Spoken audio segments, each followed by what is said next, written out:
Please take your seat. Thank you.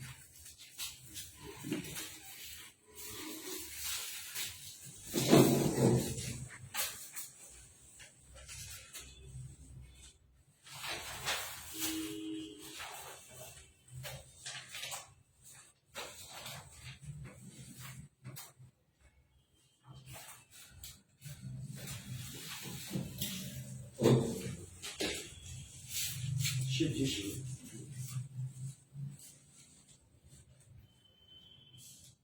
Shiv जी शिव, एक अच्छे headmaster में कौन कौन से गुण होने चाहिए? सबसे अच्छे मास्टर की सबसे बड़ी खूबी है नेतृत्व करने की क्षमता, समस्या समाधान की तत्क्षण निर्णय करने की क्षमता, समन्वय समाज और बच्चों के साथ स्थापित करने की क्षमता और नई प्रौद्योगिकी के साथ उसका तारतम्यता हो और समाज और राष्ट्र के निर्माण के लिए अपना पूरा योगदान करने के लिए नीति निर्धारण की सकती है।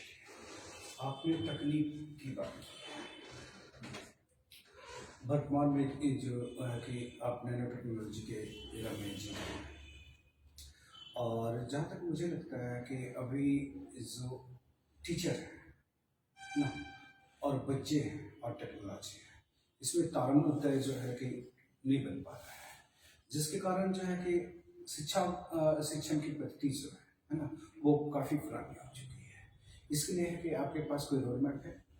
जी सर, रोड मैप है। इसके लिए सबसे पहले मैंने अपने बच्चों के साथ और शिक्षकों के साथ एज ए मीटिंग करके मैंने उनके नवाचार के बारे में जो बातें आई हैं उनको बताने की मैंने कोशिश की है। खासकर जो नई शिक्षा नीति में बहुत सारी ऐसी बात आई हैं, जैसे 6 क्लास से ही कौशल विकास पर जोर देते हुए तकनीक का प्रयोग करने की बात की गई है। आज वर्तमान परिप्रेक्ष्य में कोरोना काल में तकनीक का प्रयोग का ज़्यादा ही इम्पोर्टेंस बढ़ गया। जिन्हें यूट्यूब के माध्यम से, व्हाट्सएप ग्रुप के माध्यम से मैं अपने बच्चों को इसके बारे में जो भी कल पढ़ाना है इसके पूर्व भी एक वीडियो उसको अपलोड कर दिया जाता था, जिससे बच्चे पढ़कर और समझकर स्कूल में आते थे और जब क्लास टीचिंग होती थी उसमें उनको समझने में कोई कठिनाई नहीं होती थी। दूसरा सर कि एक हमारे यहाँ बिहार गवर्नमेंट में एक पुणे कार्यक्रम के माध्यम से 55 इंच की टीवी और बहुत तकनीक के माध्यम से पेन ड्राइव दी गई थी, जो पूर्व से ही उस पेन ड्राइव में बहुत सारे कंटेंट थे जिसको बच्चे अपने सिलेबस के हिसाब से उनको क्लास में उन्हें क्लास में पढ़ाए जाते थे। इससे भी बच्चों को समझने में काफ़ी सहूलियत हुई।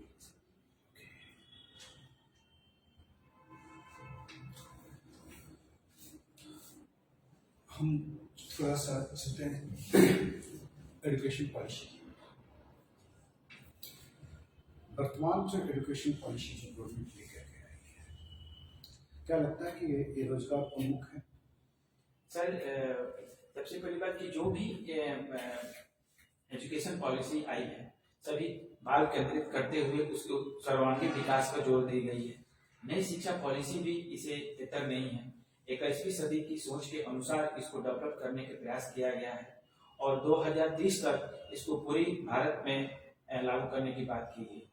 रोजगार परक के रूप में देखें तो 6 क्लास से ही बच्चों को कौशल विकास पे जोर देने की बात कही गई है। दूसरा कि अब जो साइंस, आर्ट और कॉमर्स की जो डिवाइडेशन था उस डिवाइडेशन को खत्म करके इस पर यह कहा गया कोई व्यक्ति कोई भी सेक्टर लेकर पढ़ सकता है और कभी भी अगर उसके रोजगार में कमी या पढ़ने के लिए कोशिश करता है तो उसको छोड़ सकता है। इसको नई एजुकेशन पॉलिसी में एक शब्द आया है, एक मल्टीपल चॉइस मल्टीपल एग्जिस्ट, यानी बच्चा अगर 2 साल बाद और एडमिशन लेने के बाद अगर 1 साल बाद वो छोड़ना चाहता है तो उसको छोड़ सकता है। पुनः वह 2 साल बाद किसी अन्य जगह एडमिशन लेता है तो एकेडमिक क्रेडिट बैंक के आधार पर उसको पहले वाली डिग्री उसकी जोड़ देगी। कहा जाता है कि नई शिक्षा पॉलिसी जो है कि जो वर्तमान शिक्षा पॉलिसी जब प्रस्तापित करेगा तो इसमें बहुत सारी ऐसी खामियां हैं जो है कि बच्चों को जिससे बच्चे प्रभावित है ना। क्या आपको समझना है? एजुकेशन पॉलिसी जब 2020 में आई थी उस समय हम पैंडेमिक से गुजर रहे थे और विभिन्न संचार माध्यमों से विभिन्न साइटों के माध्यम से हम बहुत सारा चीज़ जानकारी भी मिली हुई है। बच्चों के संबंध में अगर देखें, एक समस्या सर ये आएगी कि हमारे देश में लगभग 65 से 70% लोग ग्रामीण प्रदेश में रहते हैं, जहाँ प्रौद्योगिकी या इंटरनेट का सुविधा बहुत कम उपलब्ध है। खासकर सतही सरकारी विद्यालयों में, प्राइवेट विद्यालय तो इसे रूबरू हैं, लेकिन सरकारी सेक्टर के जो भी विद्यालय हैं इसे रूबरू हैं। एक समस्या यहाँ पे आएगी कि तकनीक को पहुँचाने की समस्या, हाई स्पीड इंटरनेट की व्यवस्था और दोहरी के लिए जो भी वस्तुएं हैं जैसे कंप्यूटर, प्रोजेक्टर, प्रिंटर, ये सब चीज की व्यवस्था एक समस्या रहेगी।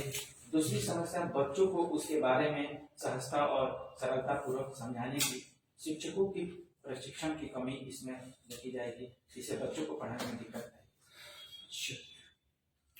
कहा जाता है कि एक हेड मास्टर है ना, जैसा चाहेगा वैसा ही जो कि बच्चे और उसके टीचर जो है कि होंगे, है ना।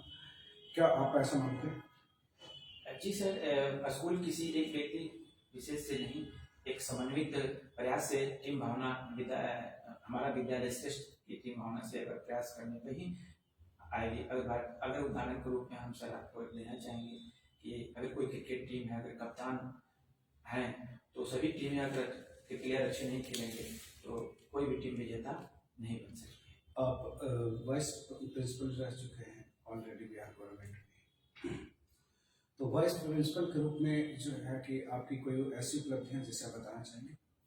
जी सर, जब मैंने वाइस प्रिंसिपल सॉरी सर कि मैं वहाँ इंचार्ज अभी प्रधानाध्यापक के रूप में कार्यरत हूँ, सबसे बड़ी समस्या जो थी वहाँ पे मेरी जो बताया थे सर, मेरी एक बहुत ही इंटरेस्टिंग कोरोना काल में सर, जब हमको वहाँ पे समन्वय केंद्र का प्रधान बना दिया गया था, तो एक एपिडेमिक के चलते एक भयावह स्थिति भी, फिर भी मैं अपने बच्चों के साथ निरंतर इंटरेक्ट रहा और उनको व्हाट्सएप के माध्यम से जो भी पढ़ाने के कॉन्टेंट था, अपने सभी टीचरों को उस ग्रुप में भेजने के लिए आग्रह किया, जिससे मेरे सभी शिक्षक साथियों ने बहुत विनम्रतापूर्वक उसको संचालित किए। एक दूसरा कि मेरा विद्यालय स्वस्थ विद्यालय, एक मैंने प्रोग्राम चलाया था अपने जनप्रतिनिधि मुखिया जी के माध्यम से। मैं अपने सभी विद्यालय के बच्चों को एक मेडिकल चेकअप करवा लिया था कि उनके अंदर कोई ऐसी भावना ना हो कि हम भी किसी रोग से ग्रसित हैं। तो एक मेरी ये सबसे बड़ी उपलब्धि के रूप में मैं देखता हूँ, जिसपे स्वास्थ्य काफी था। और तीसरा सर मेरा प्रयास था कि मेरा विद्यालय NH पर एक सटा हुआ, NH से मात्र 3 फीट की दूरी पर है, तो एक समस्या था सड़क सुरक्षा का, जिस पर मैं इसके लिए आपने क्या किया? जी, सड़क सुरक्षा के लिए आपने क्या किया? सड़क सुरक्षा के बारे में जितने भी प्रावधान थे, जैसे सड़क पर बाएं तरफ चलना, सड़क से संबंधित गाइडलाइन, जैसे जब भी रोड पार करें तो दाएं बाएं देखकर पार करें, इस सभी चीज़ों को मैंने विद्यालय के मेन गेट के सामने उसको लिखवाया था। और उसमें टोल फ्री नंबर भी मैंने डाला था कि अगर आपको किसी प्रकार की सुविधा असुविधा हो तो आप इस पर बात कर सकते हैं। दूसरा, अब हमारे जो गैर शिक्षक कर्मचारी थे प्यून स्तर पे, मैं उन लोगों को सड़क पार करते समय गेट पर भेज देता था कि सभी बच्चों को पार कराने के बाद ही आप अंदर आए। तो ये सब मैंने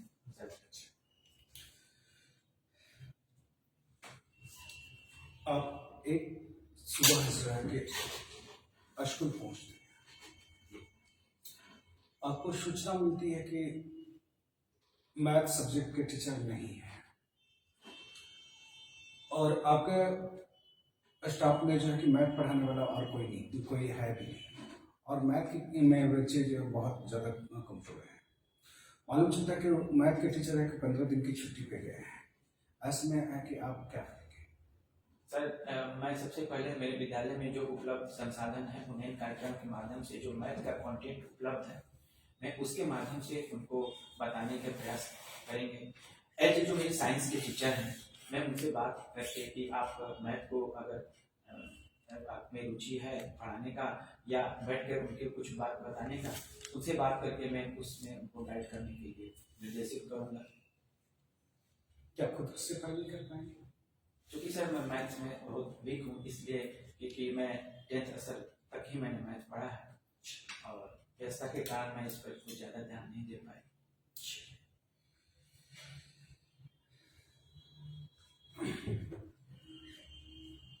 आपके सामने तीन सिचुएशंस है ना। आप बच्चों के लिए कॉलेज में जो है कि आप जैसे आपको मान लीजिए कि है कि हम यहाँ पे क्या करते हैं, सहात्रा में आपके अपॉइंटमेंट करते हैं।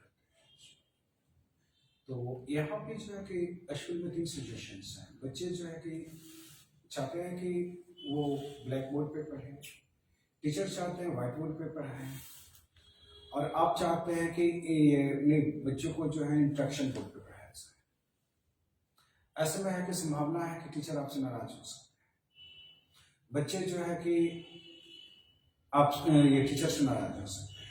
ऐसे में आप क्या करेंगे, कैसे मैनेज करेंगे? सर, सबसे पहली बात कि विद्यालय में हम बच्चों को पढ़ाने के लिए उसके अधिक से अधिक अधिगम को सुचारू और सरल बनाने के लिए जाते हैं। तो सबसे पहले बात फोकस मेरे बच्चों को होगी। मैं बच्चों से बात करूंगा कि आप क्यों और क्यों पढ़ना चाहते हैं। साथ ही अपने शिक्षक साथियों से कहेंगे कि हम सभी का उद्देश्य यह है कि बच्चों को उनके आवश्यकता अनुसार हम उनके शिक्षा दें, और जिस प्रकार से वो पढ़ना चाहते हैं हम अपने को बदल सकते हैं और उनको अधिगम करा सकते हैं। तो यहाँ पे बच्चों को महत्व देते हुए सर, मैं अपने शिक्षक साथियों को बात करूंगा, उन्हें प्रेरित करूंगा कि इसमें कोई नाखुश होने की जरूरत नहीं है। सबसे पहले हमें बच्चों को अधिक से अधिक पढ़ाना और अपना परिणाम को सुधारना। क्या आप मानते हैं बदलते हुए तकनीक के साथ साथ जो है टीचरों को अपग्रेड होना होगा?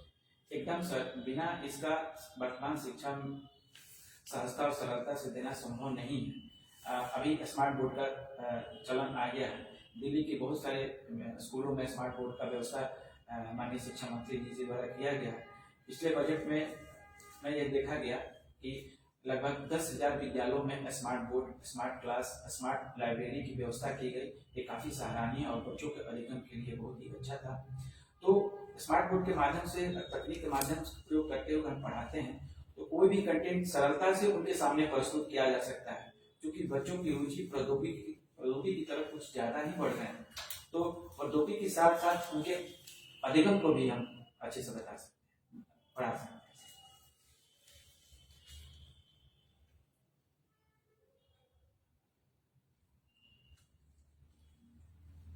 ठीक है, आप जा सकते हैं। Thank you.